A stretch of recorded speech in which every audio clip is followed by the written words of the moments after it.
Hello everyone, this is Anne from Odulcina Scrap. Today I want to share with you how I do my coffee stain tracing paper. It would be exactly the same technique for any kind of paper. It just happens that today I'm doing tracing paper on my Rubbermaid table. As you can see, lots of stain there because I don't wash it every time between my batches of papers or tracing paper or whatever. So I have a room outside. I should not say a room, kind of a three walls garage that I have that big door that we never use. And I've placed that table in front of it because it's the south there and it's really sunny. So right now it's early in the morning, so the sun is not there yet, but I know that within a day my papers are all dry there. There's no wind coming in, and it's kind of a garage shed, so I don't kind about coffee stain on my floor or whatsoever. So how I do my coffee stain, as you can see me, I have that bucket and I have those plastic apron that are kind of doilies, but plastic doilies that I got. You cannot, here in Quebec where I live, I cannot buy that new somewhere in a store.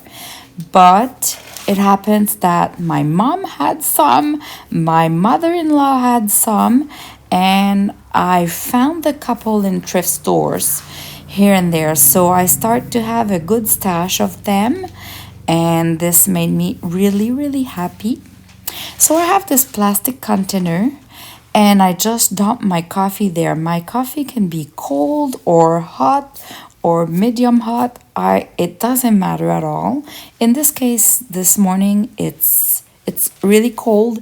It's leftover coffees that we didn't drink for the last 3 days that my husband cannot throw away any coffee left over from the machine. So I have a jar next to the coffee machine and it just dump the cold coffee there. And when I have enough, less than a couple of days, I think if you go more than 4 or 5 days, you can have moistures there or mushrooms or. But for 2-3 days, it's safe. And when I have a good quantity, I just dumped it into my plastic container there, and as you can see, any paper I just damp it on one side, move it to the other side, making sure it had coffee everywhere, and I let the excess of coffee go, drains a little bit, and then I put my paper on the table. When I want to use a plastic doily on top of it to kind of stain with a pattern, I put maximum 3 pages stacked together. This way the top layer won't be too dark because I prefer them to be a little bit lighter. And I kind of squish the excess of coffee with my finger like you see me doing right now, and it removes some bubbles and some excess of the coffee, and I let it dry like that. So it's really just them dumping the paper in the coffee on both sides. You kind of remove a little bit the excess of the coffee, and like right now there was a bubble, so I added more coffee on it, and then you layer them on the table. Now if I don't want to print any design, I can do a stack of 10, 15, 20 pages. They just take more time to dry. So at some point when it feels like they're still wet but not really, they're almost dry but still wet a bit, sometimes I kind of separate the pile and the papers to let them complete the drying.